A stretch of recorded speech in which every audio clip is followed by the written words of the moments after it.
అధికారం ఇచ్చిన రాష్ట్ర ప్రజలపై చంద్రబాబు ప్రభుత్వం కక్ష సాధిస్తోంది. అన్ని వర్గాల వారిని కాల్చుకు తింటోంది.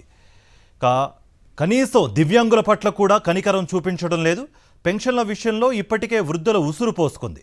తాజాగా దివ్యాంగుల పెన్షన్లు కూడా లక్షల సంఖ్యలో రద్దు చేయగా రాష్ట్ర వ్యాప్తంగా ఆందోళనలు పెల్లుబూకుతున్నాయి.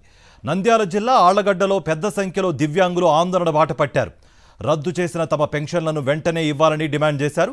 గతంలో 80% ఉన్న వైకల్యాన్ని 40%గా మార్చి వారి వైకల్యాన్ని వెక్కిరిస్తున్నారు.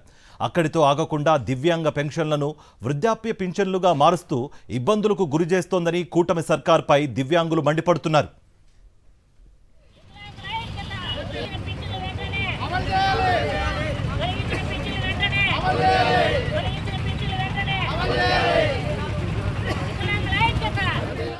మా రుద్రవరం మండలంలో దాదాపు 110 పింఛన్లు తీసివేసినారని సచివాలయం అధికారులు తెలిపారు.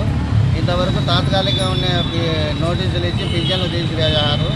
ఇప్పటి నుండి ఆ నోటీసులు ఇవ్వకుండా ఇలా ఈ పూర్వ మాదిరిగానే పింఛన్లు వచ్చేట్టు ఏర్పాటు చేయాలని, ఇచ్చిన నోటీసులను రద్దు చేయకుండా ఇప్పటి నుంచి నోటీసులు ఇవ్వకూడదని వికలాంగుల తరఫున కోరుతున్నాను.